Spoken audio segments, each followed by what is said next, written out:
RLCraft is poorly balanced, switching from barely surviving to becoming an unstoppable force that even the final Lycanite bosses can't hope to defeat, and it's way too easy to achieve.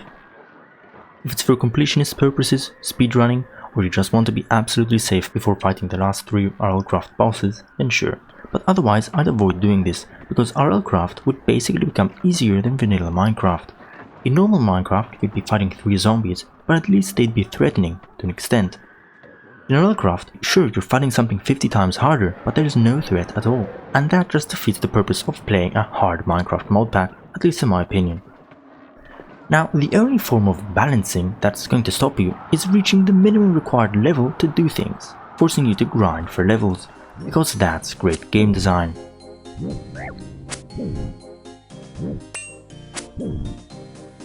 The strongest armor and weapons in RLCraft are unlocked at level 24. The best armor in RLCraft is the Tide Guardian armor. All pieces are better than dragon armor, aside for the chestplate. Furthermore, Tide Guardian armor also gives water breathing and strength when you're in water, so if you don't want to mix the dragon scale chestplate into your armor set just for the sake of high protection, then just stick to a full Tide Guardian armor set. Tide Guardian armor is however harder to acquire, at least partially, whereas killing a single dragon will most likely give you enough scales to build a full set of dragon armor. Sea Serpent scales needed for the Tide Guardian armor are a lot harder to come by in large amounts, especially so given all the color variants. This makes building a Tide Guardian armor set both a lot harder to build, but also to repair, so you better put mending or at least unbreaking on it. On the bright side, the amount of Sea Serpent scales needed is lowered by some shiny scales which are dropped by mermaids, and the fact that Sea Serpents are, at least in my opinion, easier to kill when underpowered, aka easier to cheese. You can literally beat one in melee without armor under the right conditions, whereas you can't do that with a dragon, or at least not as easily. We don't talk about him. Anyways, the best weapons in RLCraft are either of the flamed or iced quality. I personally prefer iced because freezing the target is always useful, while burning them might not be necessary, it's pointless in the nether, and can be replaced by the enchantments anyways. You can acquire Dragon Blood by right-clicking a dragon's corpse with an empty glass bottle, Fire Breath from fire dragons and Ice Breath from ice dragons. Collecting Dragon Breath from a dragon corpse will however decrease the amount of scales you will receive. Now we've settled with the material of the weapons, but which one is actually the best weapon?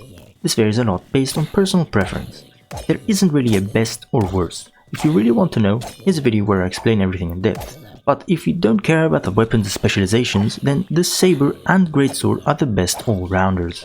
But pretty much any iced or flamed weapon is great. That's because what makes the best armor or weapons isn't as simple as what resource it's made out of, but rather the enchantments you put on them. That's why I didn't mention any of the Lycanite's weapons, because as great as they are, you can't enchant them. But if you're still interested in them, you can check it out here.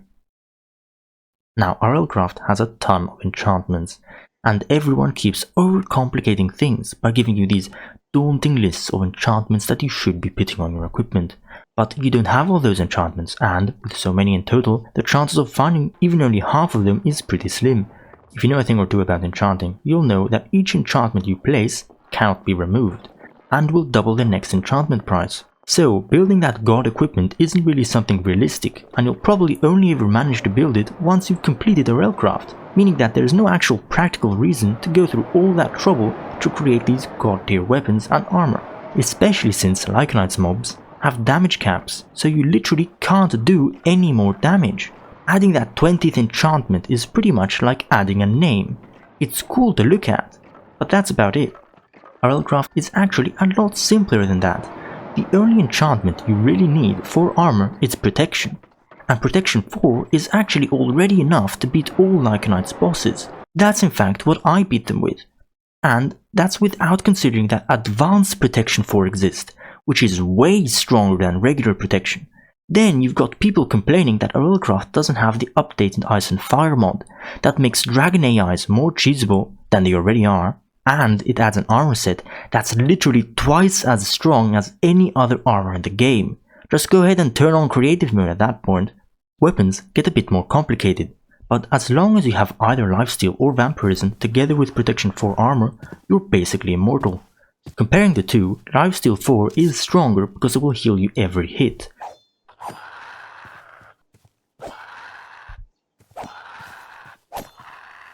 While Vampirism 2 only heals occasionally. You're still nigh immortal with either one, and you can combine them together for even better results. Now, I don't want to spread superstition, but I've heard people say that combining them nulls your damage.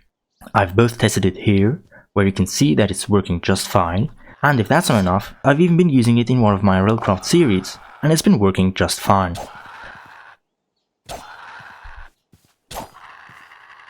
With that said, just equip 2 resistance rings and a dragon eye for fire immunity, strictly only for the nether and dragons, otherwise it's not even that necessary. And you're set to steamroll through RLCraft's bosses. All you needed was protection on your armor, a form of leeching on your weapon, a dragon eye to fight in the nether, and 2 resistance rings. After that, any bauble or enchantment you add to your armor or weapons is just a bonus to speed up the process. You're not going to die against the bosses, but doing 2 damage per hit isn't really going to be particularly fun.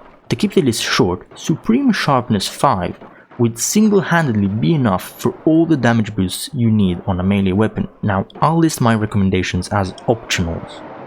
Don't worry if you don't have them, you can beat anything RLCraft throws at you just fine without them, but Unbreaking 3 and Mending or Advanced Mending will always be a good addition. For Baubles, the Necklace of the Sea. It's actually called Stone of the Sea. It allows fast underwater movement, underwater vision, water breathing, and will instantly purify drinking water. The Broken Heart will prevent death at the cost of a heart container, which will restore itself after sleeping. As you can tell, that won't really work if you're on a server. The Poison Stone gives the wearer immunity to poison, not to be mistaken with the Bezoar, which also grants immunity to plague. The Poison Stone, however, will not only grant immunity to poison, but will grant a 20% chance that your attacks will poison the enemy, and the damage dealt to a poisoned enemy will be doubled, making it very useful with the enchantments Envenomed and Viper. The Akam Charm, not like you'd have it anyway. Quickly listing all the immunities, it's immunity to blindness, hunger, nausea, weakness, mining fatigue, slowness, levitation, poison and wither. And the Stone of Greater Inertia, which you'll probably not have. This will increase your movement speed, your jump height, and give you knockback resistance. For enchantments, to avoid listing 4 types of the same enchantment, I'll only say the strongest variant. Variants scale from Lesser, the Ordinary Name, Advanced, and Supreme, which is almost never available. For the chestplate, Strength and Vitality. For leggings, Agility. For the boots, Advanced Feather Falling. For any piece of armor, as long as you have Mending, Advanced Thorns is also good. For shields, Empowered Defense, Natural Blocking, Spikes, and Advanced Knockback. For melee weapons, Supreme Sharpness, Atomic Deconstructor, Swifter Slashes, Subject PE, Parry, Supreme Fire Aspect, doesn't work on flamed weapons, that's why ice weapons are better, Combat Veterancy, Difficulties Endowment, Arc Slash, Rune Piercing Capabilities, Education, Advanced Looting, and if you're using the Poison Stone Bauble, Viper and Envenomed.